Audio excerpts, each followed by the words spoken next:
بسم الله الرحمن الرحيم. الحمد لله رب العالمين، والصلاة والسلام على أشرف الأنبياء والمرسلين نبينا محمد وعلى آله وصحبه أجمعين. أما بعد، د امام بخاري رحمه الله بدي مبارک کتاب کی د درسونو او د نصیحتونو د سلسله وه چې په هغې کې موږ وضاحت کوو د کتاب الرقاق، هغه خبرې چې په هغې سره زړونه نرمیږي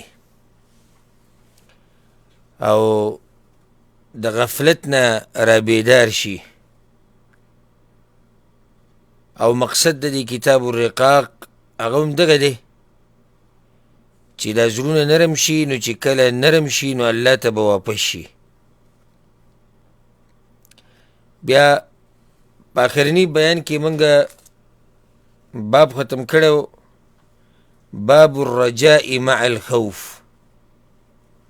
باب په بیان د دې کې چې د الله نه به امید هم ساتي او د الله سبحانه وتعالی د عذاب نه به یریږي هم. الرجاء مع الخوف، امید سره د یرې نه، امید سره د یرې نه.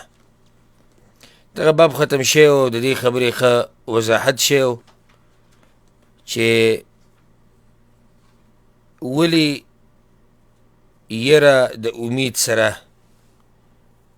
د دې خبرې وضاحت شوی. د هغې نه بعد بیا امام بخاري رحمه الله باب راوړی دی، باب الصبر عن محارم الله. باب په بیان د دې خبره کې چې د هغه کارونو نه به ځان صبرې کوم چې الله حرام کړي دي. عن محارم الله، هغه کارونه چې الله حرام کړي دي، یعنی د ګناهونو نه ځان صبرول. او دغه شان دي کې یو حدیث به راوړي په دې باب کې چې د هغې نه دا مسله ثابتېږي په عبادت باندې صبر کول. دا یو ډېر اهم باب دی او نن سبا حالاتو کې دې ته سخت ضرورت دی، انتهایی ضرورت دی ورته، الصبر عن محارم الله. ځکه چې نن سبا ګناهونه زیات شوي دي او د الله سبحانه وتعالی نافرمانیانې زیاتې شوي دي. نو په داسې وخت کې دې قسمه نصیحتونو ته ضرورت دی چې په څه طریقې سره به موږ ځان د الله د نافرمانۍ نه صبرو، په څه طریقې سره به موږ د ګناهونو نه ځان صبرو. کتاب الرقاق کې دا باب دې دپاره راوړو چې یو اهمه خبره چې د هغې سره زړه نرمیږي هغه د ګناهونو نه ځان بندول دي، او هغه خبره چې د هغې سره زړه سختیږي هغه ګناهونه کول دي. کوم انسان چې ګناهونو کې ډېر واقع کیږي او هېڅ باک نه لري چې دا ما د الله نافرماني وکړه او که د پیغمبر نافرماني مې وکړه، د دې سړي زړه سختي، دا یقیني خبره ده. نو تا ته دې باب کې یو قسمه نصیحت کوي، وایي که غواړې چې زړه دې نرمي نو بیا د ګناهونو نه ځان صبر کا او د ګناهونو نه ځان لرې ساته. ځکه چې په ګناهونو سره او په ګناهونو کولو سره او د الله په نافرمانۍ سره، د پیغمبر صلی الله علیه وسلم په نافرمانۍ سره زړه سختیږي. باب الصبر عن محارم الله، بآیت راوړی دی وقوله عز وجل، او وینا د الله انما يوفى الصابرون اجرهم بغیر حساب. یقینا الله وی هغه خلکو ته چې صبر یې کړی دی اجر به میلاویږي بغیر د حساب نه، بې شماره اجر به هغوی ته میلاویږي کومو خلکو چې صبر کړی دی. او چې کله رب العالمین دا ووایي چې په دې کار باندې به بې شماره اجر میلاویږي او بې حسابه، نو پوه شه چې ډېر زیات اجر به وي. ځکه چې هغه کریم باچا چې کله دا ووایي چې اجر به بې شماره وي، نو پوه شه چې اجر به بیا ډېر زیاتي چې د هغې به څه یعنې موږ سوچ هم نشو کولی. انما یوفى الصابرون، صابرون صبر کوونکي. صبر په درې قسمه دی. صبر دا په درې قسمه دی. یو صبر کول په تقدیر باندې، د الله په فیصلو باندې. الله چې په تقدیر کې څه لیکلي دي په هغې باندې صبر کول. دویم صبر دی الصبر عن المعصیه، ځان د ګناه نه صبرول او ځان د ګناهونو نه بندول. او دریم صبر دی الصبر على طاعة الله، د الله په عبادت کولو باندې صبر کول.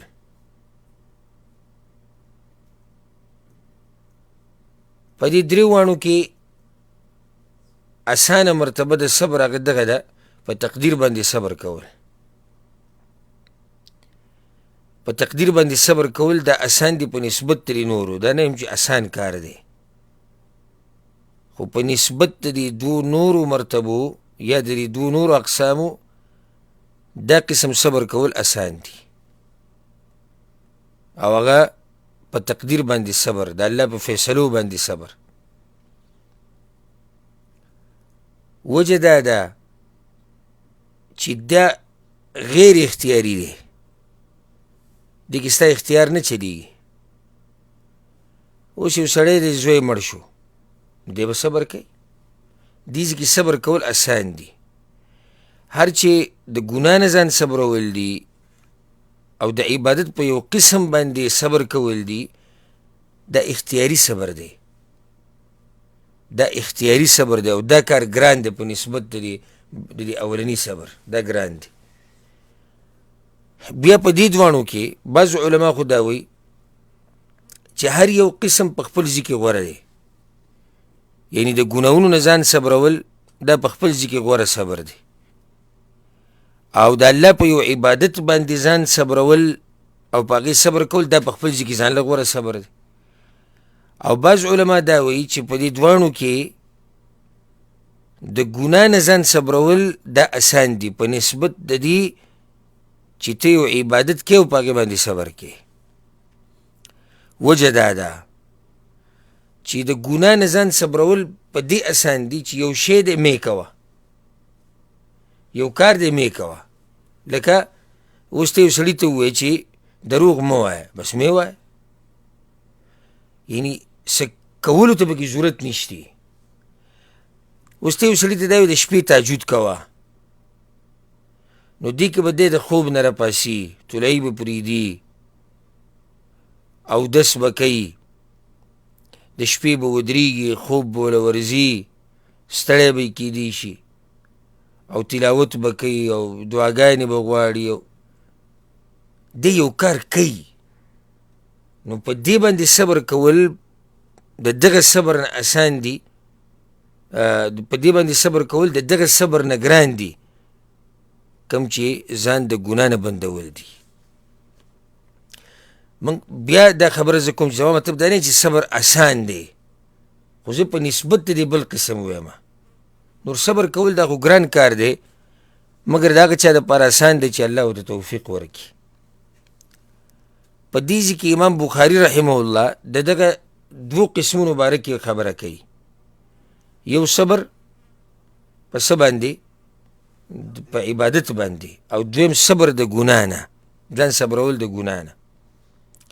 دا آیت چې کوم راوړی دی انما یوفى الصابرون اجرهم بغیر حساب، چې صابر خلکو ته به صبر کوونکو ته به اجر میلاویږي بې شماره، نو دا خو عام دی، په دې کې دا ټول دننه داخل دي.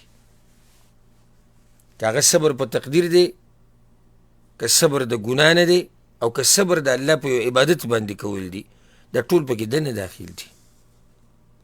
وقال عمر رضي الله عنه، عمر رضي الله عنه بداوي وجدنا خير عيشنا بالصبر، منګ خپل ژوند غوره ژوند موندلی دی په صبر کولو کې. یعنی کله چې موږ صبر کړی د عمر رضی الله عنه وی نو موږ د ژوند هغه مزه څکلې ده، هغه خون هم څکلی دی چې کله انسان صبر کوي او په انسان کې صبر وي، هغه هر قسمه صبر وي، دا ژوند بیا د خون نه ډکي، د دې مزېدار خوني. خو هغه چاته دا خون میلاویږي چې څوک په دغه ژوند کې یي، اوس یو سړی صبر نه کوي او نه په عبادت باندې دی صبر کولی شي، نه د ګناه نه ځان صبروي، نه په تقدیر باندې صبر کولی، او ته دې ته وایې چې په دې کې ښایسته ژوند دی، نه ته څه خبره دی؟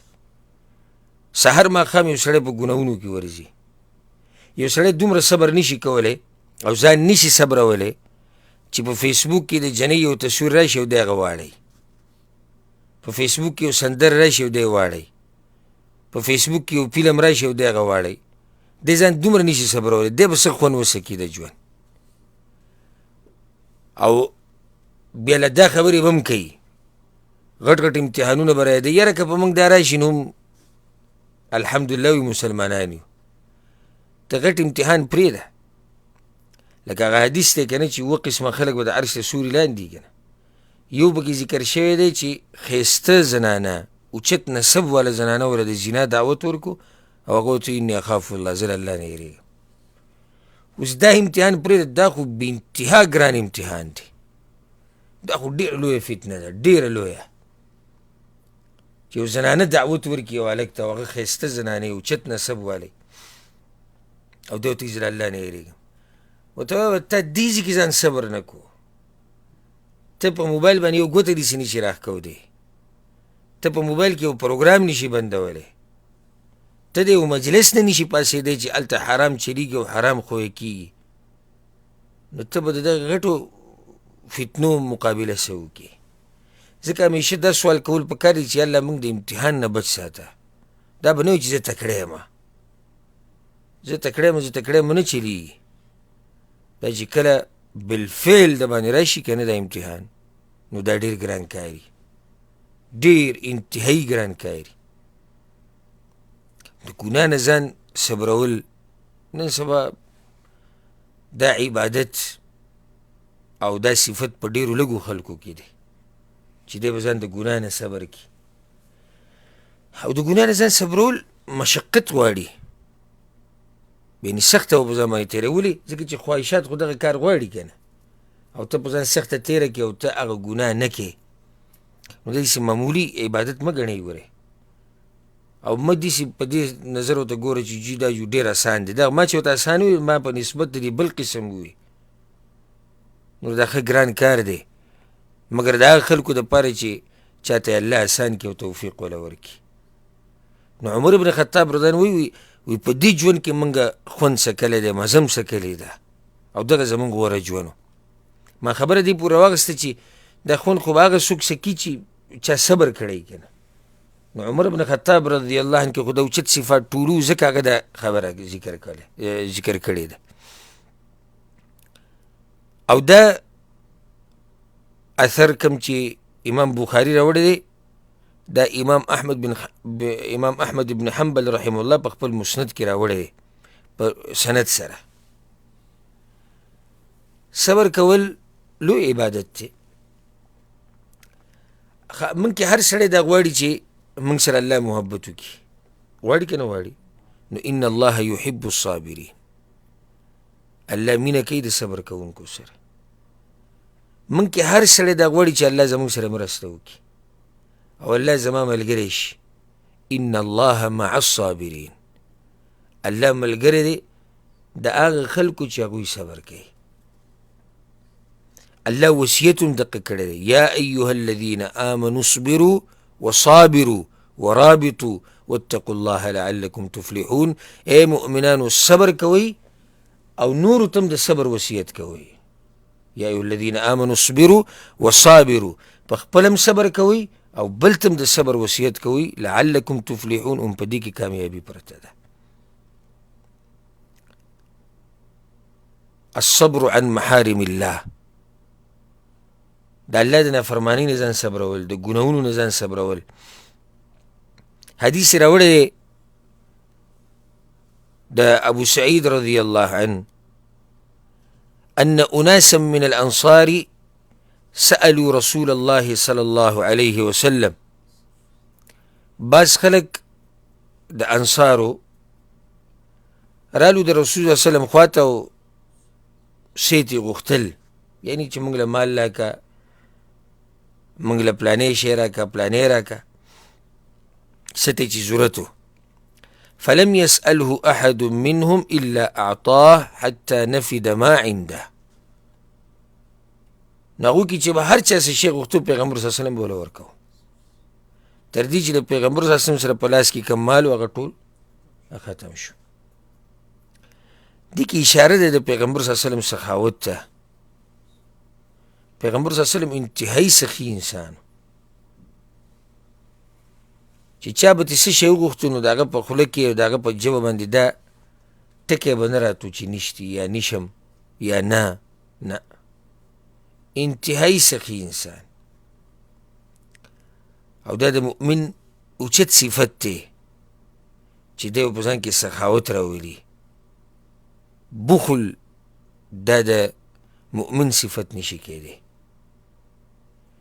دغه زموږ موضوع نه ده که موږ به ته په دې باندې ډېر دلایل بیان کړی وی، او زما الحمدلله یو مستقل بیان شتي په دې باندې، بخل باندې، بخل او کنجوسۍ باندې، هغه بیان به واورئ.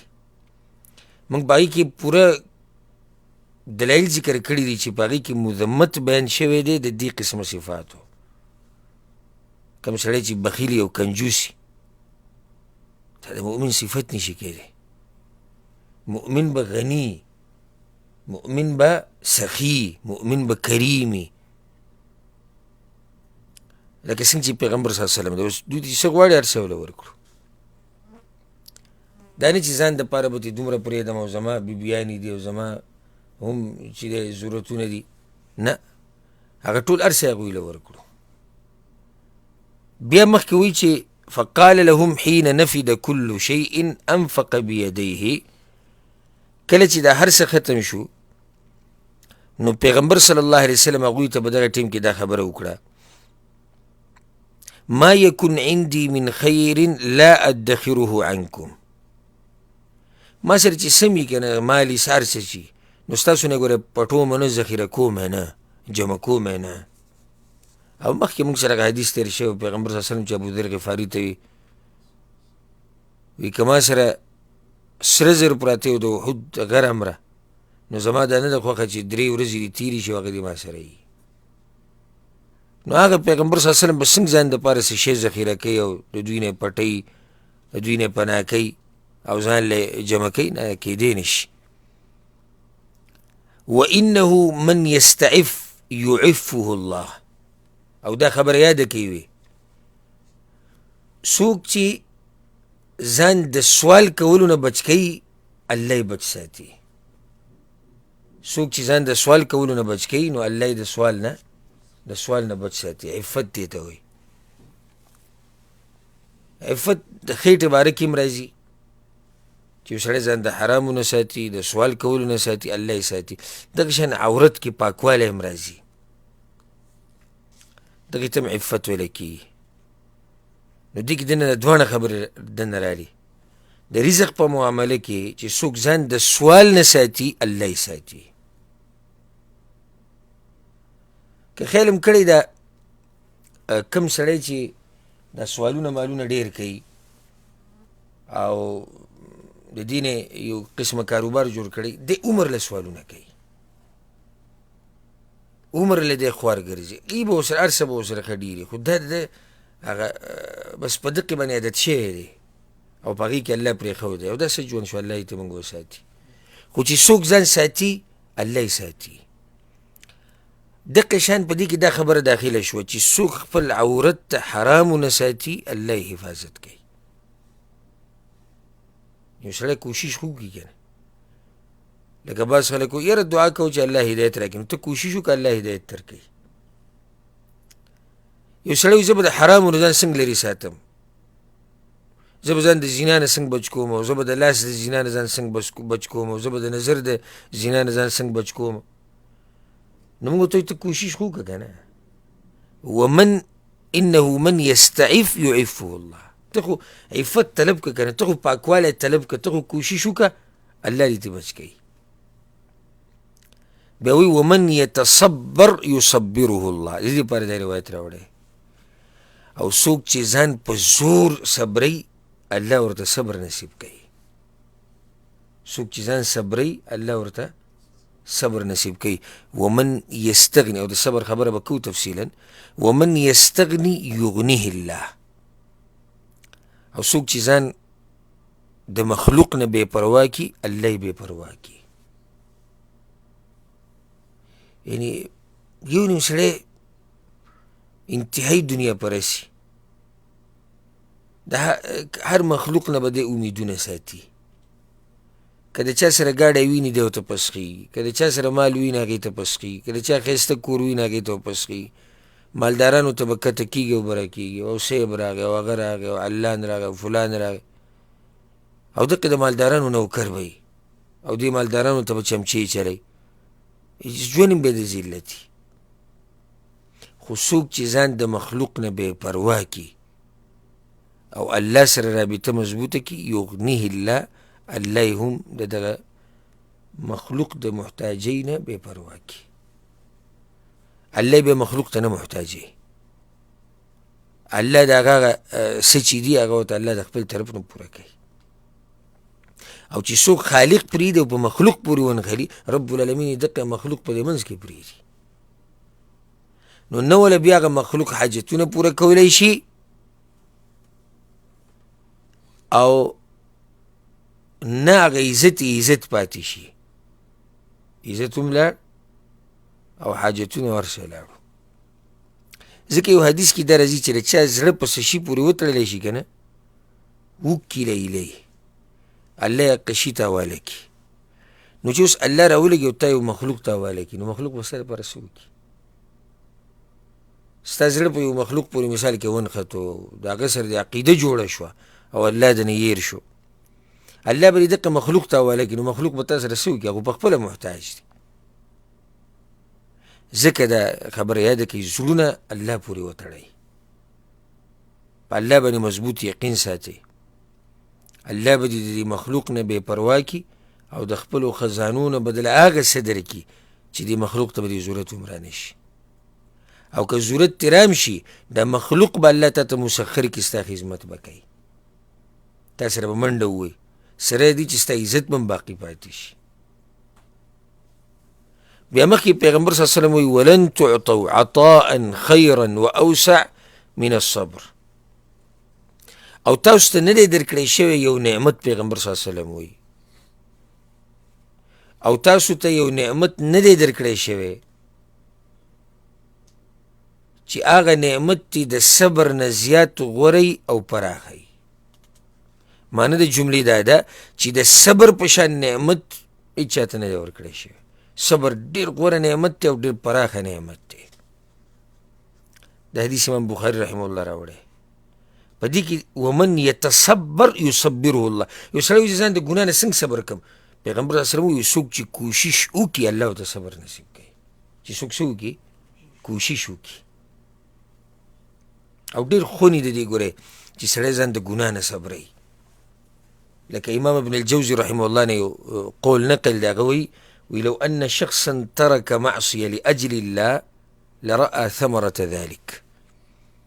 چې یو سړی راولګي د الله د لاسه او د الله دپاره یو ګناه پرېږدي، دی به لازم د دې خپل کار ثمره او فایده او انجام د آخرت نه مخکې په دې دنیا کې ویني. په دنیا کې ورته الله ښایسته ژوند نصیب کړي. او هلته حدیث دی که نه، معروف حدیث دی، من ترک شیئا لله عوضه الله خیرا من.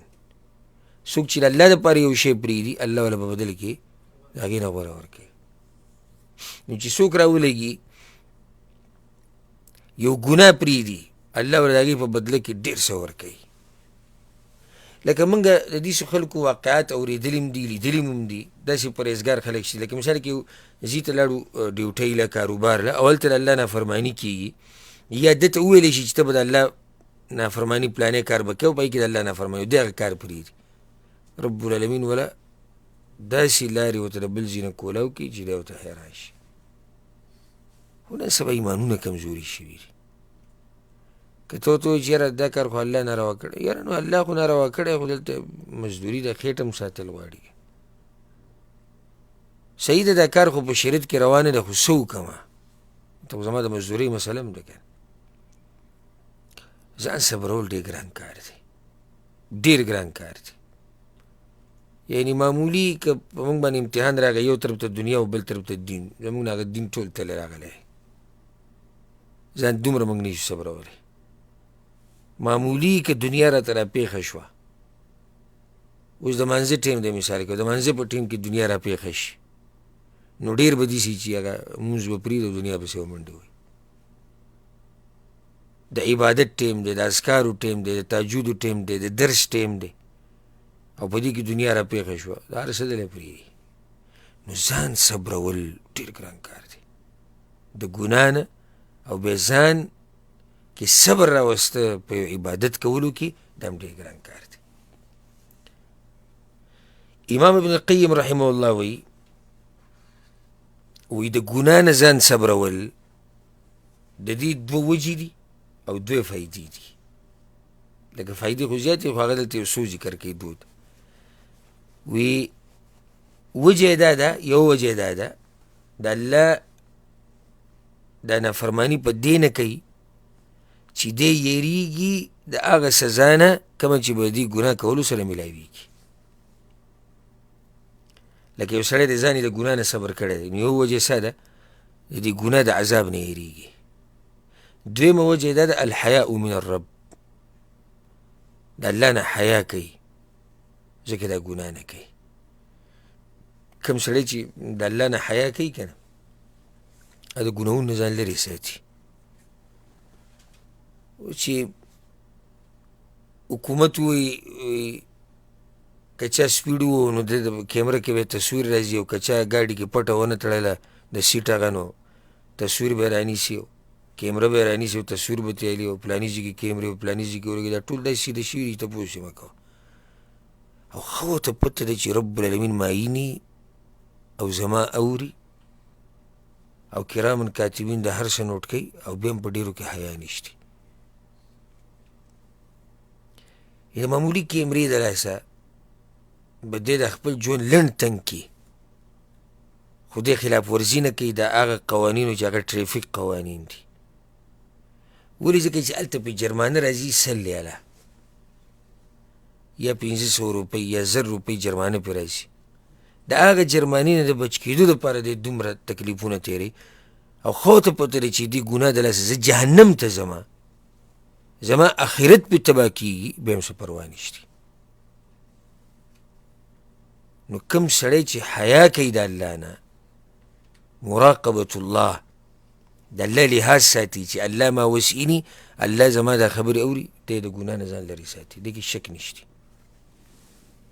الله د منافقانو صفت ذکر کړی، یستخفون من الناس ولا یستخفون من الله.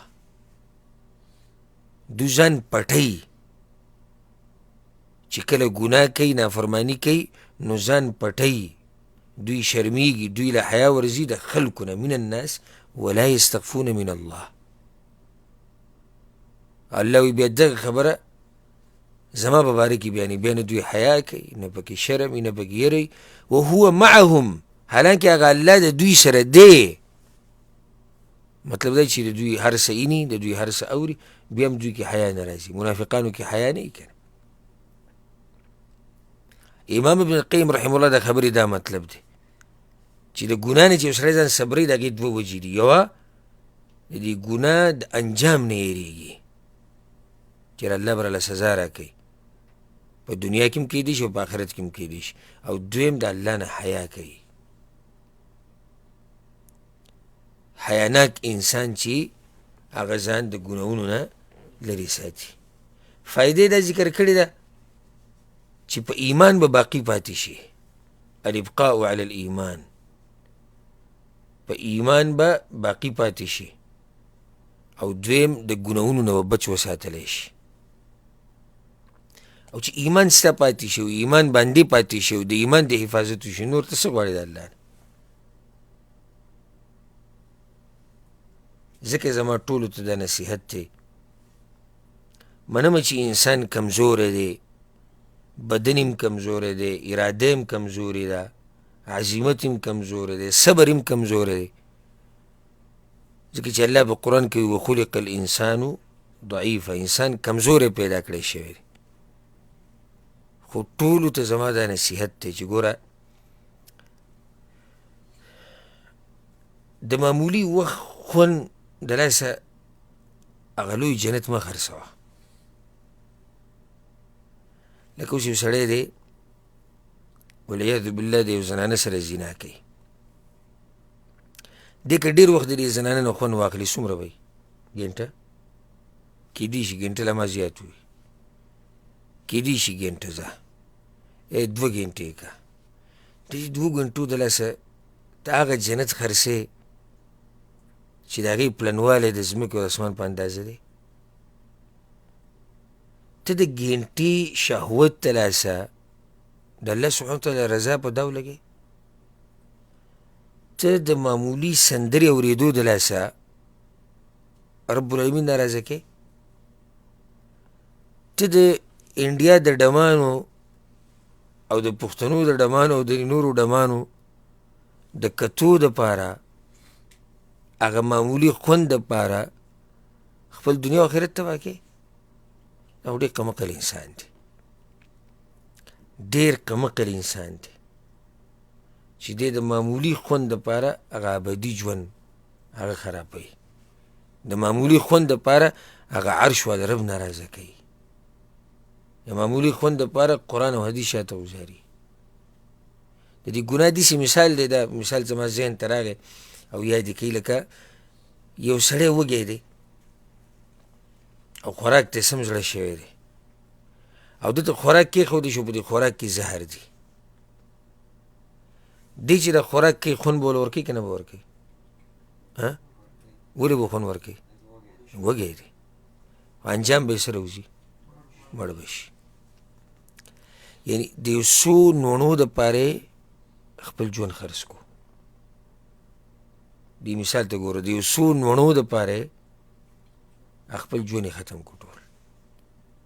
دغه شان د ګناهګار مثال دی، د یو څو سکنډو ګناه دپاره، خوند دپاره، د ګنټې خوند دپاره، د 2 خوند دپاره هغه لوی پراخه جنت یې پکې خرڅ کو او د الله سبحانه وتعالی رضا یې پکې خرڅه کړه. دې ته یې ونه کتو چې الله په دې رضا کېږي که الله پې ناراضه کېږي. نو دا یو نصیحت دی چې ځان به د ګناه نه ځان د ګناه نه به صبرې لازم. ښه، یو سړی وایي زه ځان څنګه صبر کړم؟ موږ وایو چې دا کار ګران کار دی. نو یو څو خبرې درته ښیمه، دا یادې کړه. اولنۍ خبره چې یو انسان ته دا پته وي چې دا ګناه څومره سپکه ده او څومره رذیل کار دی، نو دی بیا ځان د دې ګناه نه لرې ساتي. چې ورته دا پته وي چې دا ګناه څه ده؟ سپکه ده او رذیل کار دی، نو بیا به ترې ځان لرې ساتي. او چې دا ورسره په زړه کې وي چې د الله چې زه منع کړی یم د دې نه، نو هم د دې د لاسه منع کړی یم چې زه په دې سپکو او رذیل کارونو کې واقع نه شم.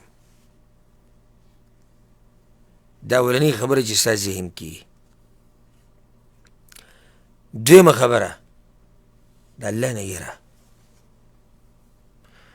که څوک ما ته وایي که نه چې ما له لنډ جواب راکړه چې زه به د ګناه نه ځان څنګه لرې ساتم، نو لنډ جواب یې دا دی، د الله نه یره.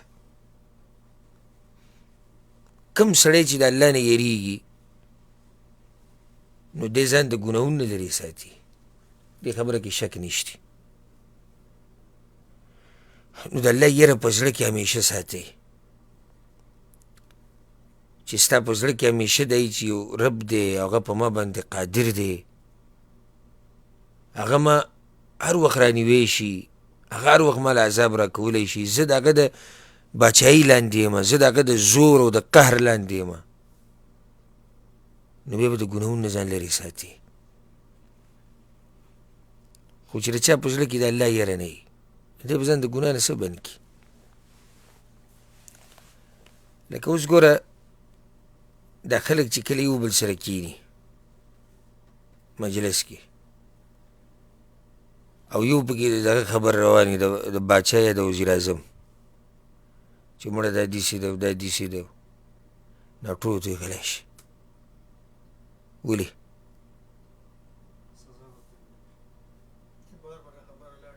دا خبر به باچا ته ورسي، خبر به باچا ته څنګه ورسي؟ وي نه خفیه ادارو والا دي، وی په دې خپلو خلکو کې راته ناستي تا به ویرېسم. او چې بیا دننه د خپلې ښځې سره په کوټه کې ناست وي نو د هغې سره هم څه خبرې نه شي کولی، یېرېږي چې یاره داسې نه دا ښځه مې په خفیه ادارو کې نه وي، دومره یره.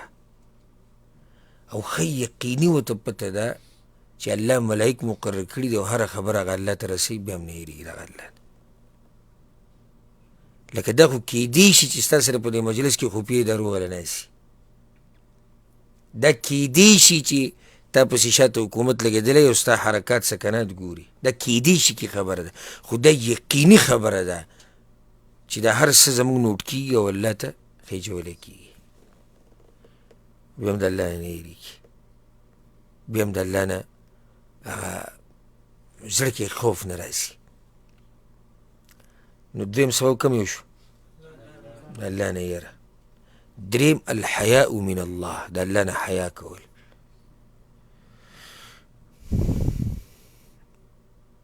معنی د الله قدر کول. ما لکم لا ترجون لله وقارا، سی چې له تاسو له چې د هغه رب عزت نه کوئ، د هغه قدر نه کوئ. وما قدر الله حق قدره، الله وی د خلکو د الله داسې قدر ونه کړو لکه څنګه چې پکار و. کې شک نشي د الله ګیله کړې ده ګوره چې د خلکو د الله داسې قدر ونه کړو لکه څنګه چې پکار و. د الله نه حیا دا په اوچتو مؤمنانو کې او دا د اوچت مؤمن صفت نه نه الله راته ګوري. دا خبره چې د چا په خوله باندې او په زړه کې که نه دی د ګناهونو نه بچ شي، یاره الله راته ګوري. لکه عمر بن خطاب رضی الله عنه چې کله د شپې به ګرځېدو په کوڅو کې کله چې خلیفه و، نو هغه یو زنانه خپلې لور ته وایي او پی به یې خرڅول، وایي اوبه پکې واچوه. نو هغې ورته وویل لور یې ورته امیر المؤمنین ګورې د دې نه منع کړې ده، پابندي یې لګولې. نو مور یې ورته وایي دلته امیر المؤمنین کوم ځای کې دی؟ لور یې ورته وایي امیر المؤمنین خو نشته، خو د امیر المؤمنین رب خو شته که نه.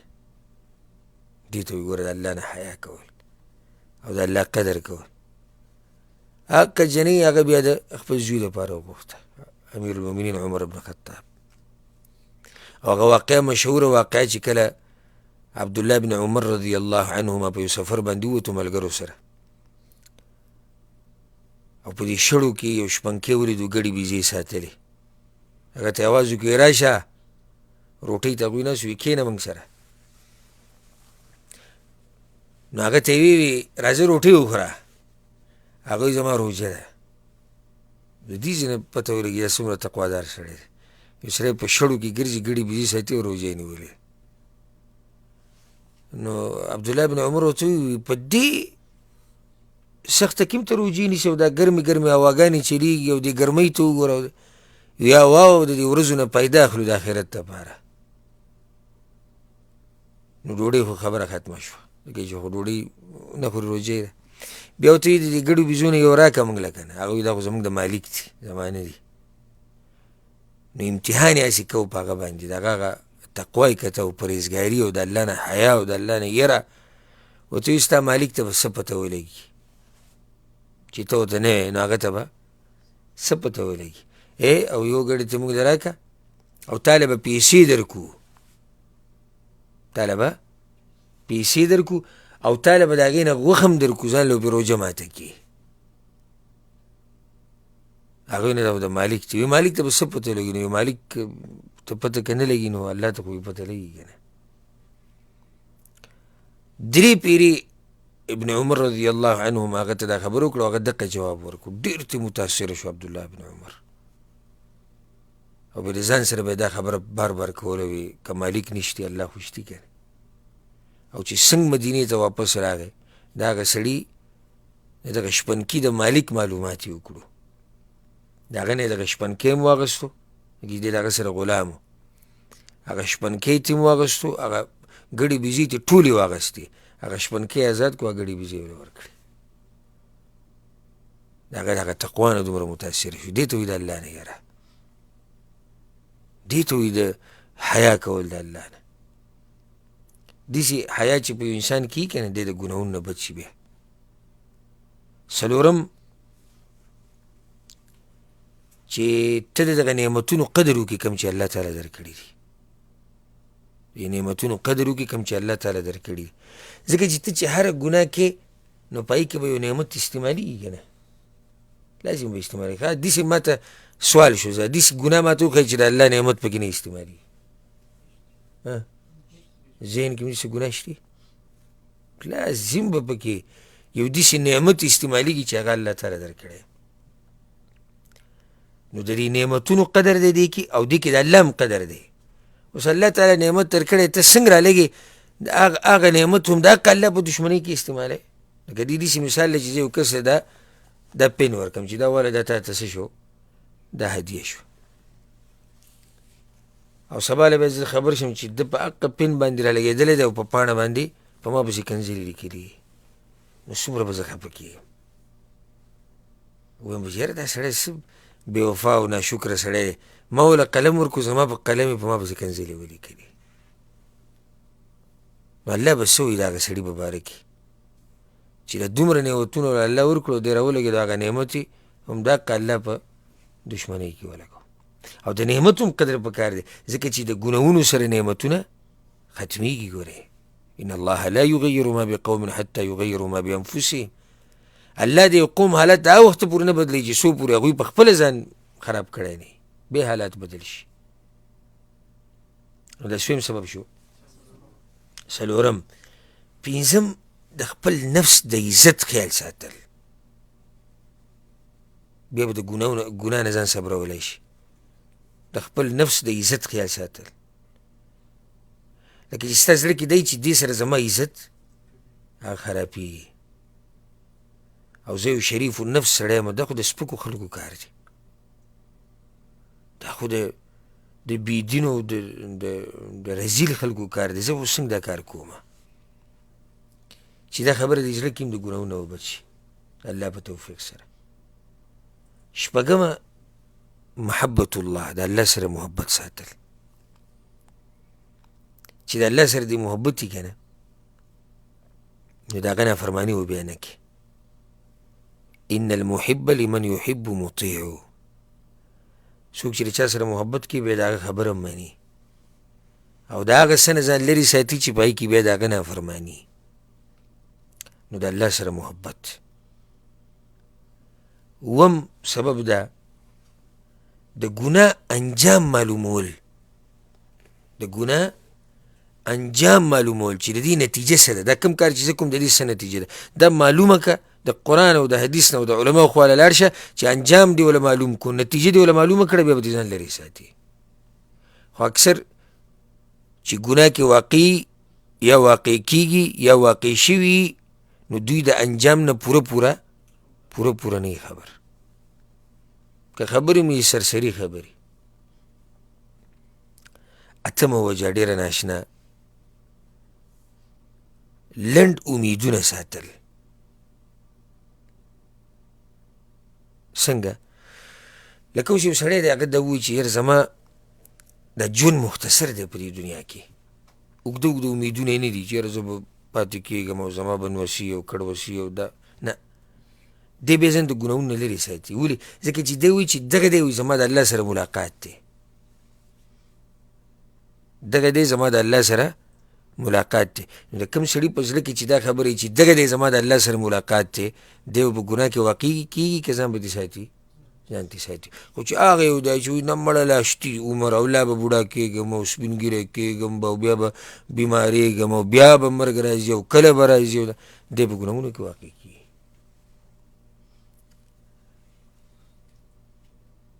نهم سبب چې دا خبره تا ته یادوي،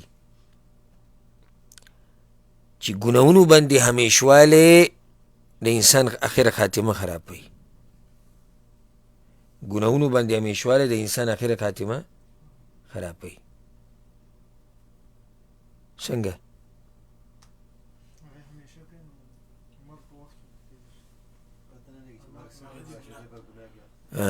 بارک الله فیک. د مرګ د راتلو پته نه لګي او کیدی شي مرګ راشي او دی په دقه ګناه کوي. دا خبرې خو یعنې چې زړه ژوندی واضح خبرې دي. کله چې ته یو ګناه کوې او دا خبر راوړي چې دې ټیم کې دا خبره زړه کې راوړي چې که دې ټیم کې زه مړ شم،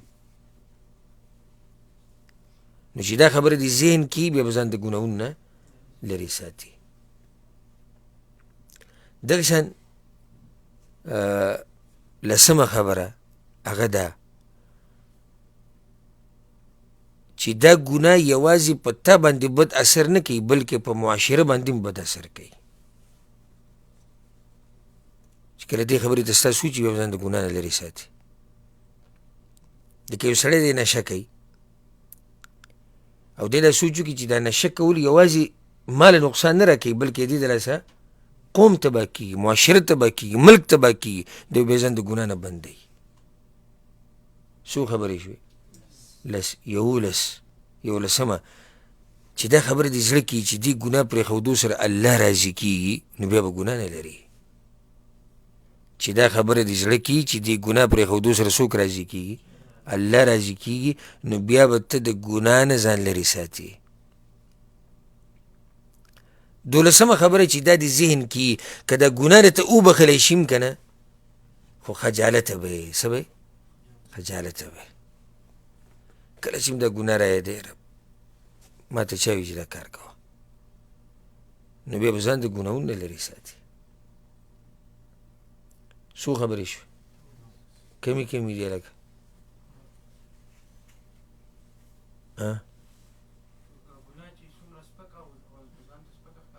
چې ګناه ځان ته سپکه ښکاره کړي. د الله نه یره، د الله نه حیا کول، د نعمتونو قدر کول، د خپل نفس او عزت خیال ساتل، د الله سره محبت، د ګناه انجام معلومول، لنډ امیدونه ساتل، نتیجې ته سوچ کول چې د ګناهونو د لاسه آخره خاتمه ورانیږي. دې خبرې ته سوچ کول چې د ګناه یوازې مال نقصان نه راکوي بلکې د معاشرې له نقصان ورکوي. د ګناه پرېښودو سره الله راضي کېږي. که دا مفهوم شي خو بیا به هم ستا په زړه کې خجالت او دا قسمه سوچونه دا به پاتې شي. او د الله سره محبت ساتل. دا 12 اسباب په اختصار سره ذکر شو، اگر که نور هم دي خو که چا په دې باندې عمل وکړو نو انشاءالله هغه به د الله په توفیق سره د ګناهونو نه به بچي. ښه، د هغې نه بعد امام بخاري رحمه الله روایت راوړی دی او دا دویم روایت دی او اخرنی دی په دې باب کې. مغیره بن شعبه رضی الله عنه وی كان النبي صلى الله عليه وسلم يصلي حتى ترم او تنتفخ قدمه. پیغمبر صلی الله علیه وسلم به د شپې دومره اوږد لمونځ کوو چې د خپې به وپړسېدې. فیقال له، نو هغه ته به وویلی شو چې یا رسول الله لکه دومره اوږد عبادت تاسو کوئ. یو روایت کې داسې راځي چې عایشې رضی الله عنها ورته وایي چې یا رسول الله خو ستا تېرې شوي راتلونکي خطاګانې معاف کړي دي، نو دا دومره عبادت. وی پیغمبر صلی الله علیه وسلم ورته وایي چې افلا اکون عبدا شکورا، زه به د ځان نه شکرګزار بنده نه جوړوم. سبحان الله. یعنی د پیغمبر صلی الله علیه وسلم دا بندگی دا د دې دپاره دی چې د الله شکر ادا کوي. هغه سړی چې د هغه انجام معلوم دی چې هغه د جنتیانو سردار دی، د جنت دروازه به کولاوي، د پیغمبرانو امام دی، دا د هغه سړي بندګي صرف دې دپاره ده چې شکر ادا کوي. او زمونږ چې انجام نه دی معلوم، د جنت او د جهنم فیصله زمونږ نه ده معلومه، چېرته به ځو چېرته به نه ځو دا زمونږ حالات نه دي معلوم، په قبر کې به موږ سره څه کېږي د دې هېڅ پته نه لګي. برزخ کې به څه کېږي هېڅ پته نه لګي، حشر کې به څه کېږي هېڅ پته نه لګي، او بیا هم دومره په ارام ناست یو، نه عبادات شتي، نه تقوا شتي، نه پرهیزګاري شتي. ښه دا حدیث امام بخاري دلته ولې راوړو؟ صبر ته ضرورت دی. بارک الله فیک. اوس هغه بل قسم صبر ته اشاره کوي، صبر د الله په عبادت کولو باندې. یعنې پیغمبر صلی الله علیه وسلم چې د خپې پړسېږي، ستاسو څه خیال دی د به صبر ته ضرورت نه وي؟ ډېر ضرورت وي. لکه یو سړی فرض منزل جومات ته ننوځي او دا پاو ساعت بعضو باندې داسې تېرېږي لکه ته به چې چا په زور تړلی او څنګه د امام سلام ګرځول او دی منډه کوي. او چې یو سړی د شپې ولاړي نفلي مانځه کې دومره اوږد چې خپې وپړسېدي، دا به څومره صبر وي. نو امام بخاري اشاره دې ته کوي چې د الله په بندګۍ باندې صبر کوه، دا عبادت چې ته کې صبر کوه. او دا هله په انسان کې دا صبر راځي چې کله تا ته پته ولګي چې په دې بندګۍ کولو سره، په دې عبادت کولو سره زما نه عرش ولا راضي کېږي. چې دا څوک چې زړه کېږي که نه چې په دې باندې څوک راضي کېږي؟ الله. بیا به رزله اساني. او دویم چې تا ته دا پته وي چې یاره د دې په بدله کې به الله ماله ډېر څه راکوي په دنیا کې هم په آخرت کې هم، نو بیا به درته عبادت اساني. هسې د مجاهدینو ته وګورئ او د تاریخ راوچت کړئ او صحابه کرامو نه واله او بیا راځه، د خپل بدن تورو ته نیوه او د دې ټوکړې ټوکړې کېده او د سر جدا کېده د بدن نه او په وینو کې لت پت کېده. داسې اسان کار دی؟ دا خو دلته موږ په پښتو قالونو ناست یو، مزېدار عیسیان راته لګېدلي دي او دا چې معمولي چې صرف د جمعې مانځه کې ودرې بهر چې ګڼه ډېرې بهر یې ودرې او ته په روډ ودرېږه چې ستا پته ولګي چې نور دې لږ ووایي، نو بیا درته ګوره په امام پسې څومره خبرې کوي. وړه مونځ یې سم اوږد کړو، سجده یې اوږده کړه او رکوع یې اوږده کړه، اسیب دې داسې چې په ده باندې لږ نور لګېدلی. یو سړی چې د جهاد میدان ته کوزېږي او دی بچي پرېږدي او ښځه پرېږدي، مور پله پرېږدي، دا دنیا ټوله شاته پرېږدي، دا د غرامره صبر غواړي. دا د غرامره صبر غواړي. هر عبادت صبر غواړي. او تاسو چې دلته ناست یې او دا کم ملګري چې دا بیان اوري او زه چې کوم دا هر څه صبر غواړي. ځکه چې خواهشات خو شتي که نه، چې یاره بهر دې سیم کېدی شو، په چکر هم لګېدی شو، دې ټیم کې د غیبت او د چغلخورۍ مجلس هم کېدی شو، ناروا کارونو ته پکې څوک ځي او که نور څه نه کهیڅ هم نه، ملګرو سره به مې ګپ شپ لګولی وی، کهیڅ نه اوده شوی و، بهر ته به وته، دا مې کړی دغه مې کړی. د هر څه یو سړی پرېږدي او د الله هغه بندګۍ ته کښېني، دا صبر غواړي. نو په دې ځای کې امام بخاري دغې ته اشاره کوي چې دا صبر به هم په ځان کې راولي. بیا دا فایده یاده کوي، الصبر علی طاعت الله، د الله په بندګۍ باندې او طاعت کې صبر کول، دې کې دنه درې خبرې راځي. د دې عبادت کولو نه مخکې صبر کول، عبادت کولو نه مخکې څنګه صبر کول؟ نیت کول خالص، چې دا بندګي به زه خالص د الله دپاره کوم، دم صبر دی. ګورئ نور چاته پکې برخه ورنه کړي. بیا د دې عبادت په دوران کې صبر کول په دې طریقې سره چې ستا دا سوچي او دا دې په ښه عقیدې او دا خبره دې په زړه کې چې الله معیني، نو دا بندګي داسې وکړه لکه څنګه چې الله غواړي.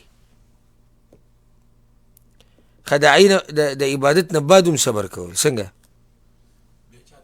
بیا چاته نه ښکاره کول، پټ ساتل، دا هم صبر غواړي. د خپل عبادت پټ ساتل او بندول، دا هم بیا صبر غواړي. د درېونه خبرې په دې کې دننه راځي، د درېونه خبرې په دې کې دننه راځي. په دې به اکتفا وکړو، اگر که دا خو ډېرې اوږدې خبرې دي، خو موږ بعض هغه اهم نقاط هغه بیان کړو د دې دپاره چې دا خبره زموږ زړه ته کوشي. دې سره دا درس هم اختتام ته ورسېدو، دا باب هم اختتام ته ورسېدو، باب الصبر عن محارم الله. پر روان درس کې به انشاءالله باب شروع کوو، باب ومن يتوکل علی الله فهو حسبه. الله سبحانه وتعالی دې موږ ټولو ته صبر نصیب کړي او الله سبحانه وتعالی دې موږ ته صبر نصیب کړي د ګناه نه ځان صبرول، که هغه په بندګۍ باندې صبر کول دي او که هغه په تقدیر باندې صبر کول دي. الله یې دا ټول موږ ته نصیب کړي او الله سبحانه وتعالی دې موږ د هر قسمه ګناه نه لرې ساتي. هذا والله أعلم وصلى الله وسلم على نبينا محمد وعلى آله وصحبه أجمعين.